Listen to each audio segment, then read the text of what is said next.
وہ سنا ہوگا ایک مشہور اداکارہ ثنا خان، جس کے آج کل سوشل میڈیا پہ بڑا چل رہا ہے. میں نے کل دیکھا اس کا حضرت مفتی تقی عثمانی صاحب نے ٹویٹ کیا ہے، اس کو مبارکباد دی ہے. تو مجھے خیال ہوا کہ یہ کوئی واقعی کوئی بڑی ایکٹر ہے جس کے بارے میں حضرت مفتی تقی عثمانی صاحب جیسے آدمی اس کو مبارکباد دے رہے ہیں، تو اس کا مطلب یہ مفتی صاحب اس کو اپریشیٹ کر رہے ہیں. تو خیر میرا رابطہ ہوا، اس لڑکی کا فون آیا میرے پاس، پتہ چلا بیان سن رہی ہے.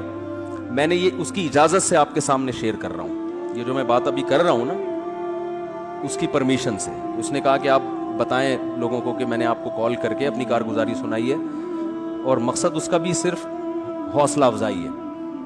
تو اس نے مجھے بتایا کہ پہلی بات تو یہ کہ میرے اوپر قطعاً کسی قسم کا کوئی دباؤ نہیں ہے جس کی بیس پہ میں توبہ کر کے بالی ووڈ کو میں نے چھوڑا ہے.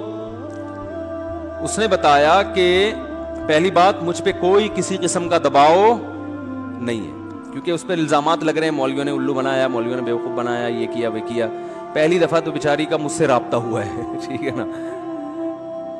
اور اس نے بتایا کہ مجھ پہ کسی قسم کا کوئی دباؤ نہیں ہے، اور میں نے جو بالی ووڈ کو چھوڑا تو مجھے بالی ووڈ میں جا کے اندازہ ہوا کہ یہ کام ٹھیک، بولو بھائی، نہیں. اس میں عزت ہے، شہرت ہے، لیکن غلط طریقے سے عزت اور غلط طریقے سے دولت. اس نے تو یہ بتایا کہ بالی ووڈ میں جب فلموں میں کام کرتی تھی مجھے احساس تھا کہ یہ کام ٹھیک نہیں. اس نے کہا کہ میں عمرہ کرنے گئی، میں نے وہاں اللہ سے رو رو کے دعا مانگی ہے اللہ مجھے اس مصیبت سے نکال دے. اور وہ رو رہی تھی ٹیلی فون کے اوپر، یہ اس کے جذبات تھے. اور اس نے کہا اللہ کی قسم انشاءاللہ کبھی واپس اس فیلڈ میں نہیں جاؤں. دیکھو رسول اللہ صلی اللہ علیہ وسلم نے فرمایا کہ ایمان کی حلاوت وہ شخص چکھے گا جو ایمان میں آنے کے بعد نا اسے کفر کی زندگی سے، گناہوں کی زندگی سے اتنی نفرت ہو جیسے کسی کو آگ میں چھلانگ لگانے سے نفرت ہوتی ہے. کوئی آگ میں جل رہا اور کوئی اسے نکال کے لے آئے تو یہ کبھی دوبارہ چھلانگ لگائے گا آگ میں؟ کبھی بھی نہیں لگائے گا آگ میں چھلانگ. تو جب تک یہ کنڈیشن نہیں ہوتی نا اس وقت تک اس کا مطلب آپ کی توبہ خاندانی توبہ ہے ہی نہیں. تو میرا مقصد کسی بالی ووڈ کے ایکٹر کی یا ایکٹریسز میں سے کسی کی توہین کرنا نہیں ہے. میں کبھی بھی یہ نہیں کہتا کہ ہم زیادہ اچھے ہیں وہ زیادہ برے ہیں. بھائی ہو سکتا ہے ان کے اندر کوئی ایسی نیکی ہو کہ ان کی بخشش ہو جائے، اور ہمارے اندر کوئی ایسی برائی ہو کہ ہماری بخشش نہ ہو. ہمارا تو صرف گیٹ اپ ہے نا، اندر کا حال تو اللہ ہی جانتا ہے. تو میں کبھی بھی یہ مقصد نہیں ہے کہ کسی اداکار کا میں مذاق اڑاؤں یا میں اس کی توہین کروں یا میں کہوں یہ لازمی جہنم میں ہی جائے گا. یہ تو قیامت کے دن تو ترازو جو اعمال ہے نا تولے جائیں گے. نیکیاں کا پلڑا وزنی ہو گیا تو جنت، برائیوں کا پلڑا وزنی ہو گیا تو جہنم. اور پلڑا وزنی کیسے ہوتا ہے یہ اللہ ہی جانتا ہے. کوانٹٹی کو نہیں دیکھا جائے گا، نیکی کی کوالٹی کو دیکھا جائے گا قیامت کے دن. اعمال گھنے نہیں جائیں گے، کاؤنٹ نہیں ہوں گے، تولے جائیں گے. اللہ نے کہا نا نا نا نا نا، وزن ہوگا وزن.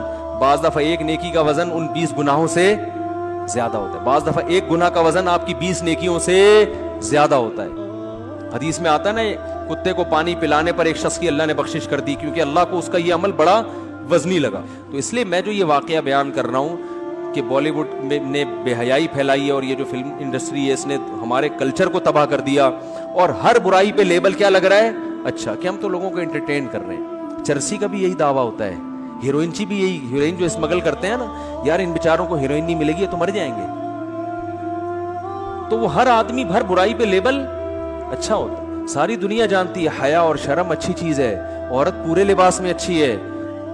تو اسلام آپ کو بلاتا ہے، جتنے بھی فلم انڈسٹری میں کام کرنے والے لوگ ہیں، میں نہیں بلاتا میری کیا اوقات ہے. اسلام دعوت دے رہا ہے آپ کو، اللہ بلا رہا ہے کہ آ جاؤ مرنے سے پہلے پہلے اپنا قبلہ درست کر لو، مرنے سے پہلے آ. اور میں جو اصل بات کر رہا تھا کہ اس لائف میں دیکھنے میں سکون نظر آتا ہے، حقیقت میں سکون ہے نہیں، کیونکہ یہ سب عزت مصنوعی ہے.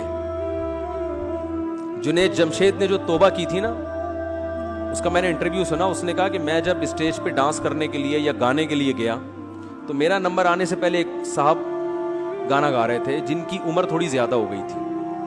تو ایک شخص نے تبصرہ کیا بھائی اس بڈھے کو ہٹا یار، حالانکہ کہتے ہیں وہ ماضی میں بڑا گلوکار تھا. تو کسی نے تبصرہ کیا اس بڈھے کو ہٹا یار. تو جنید جمشید کہتے ہیں کہ مجھے نا ایک دم مجھے دماغ پہ لگا کہ کل یہی ملفوظ اور یہی ارشاد میرے بارے میں بھی ہوگا کہ جنید بڈھا ہو گیا, اس کو ہٹا.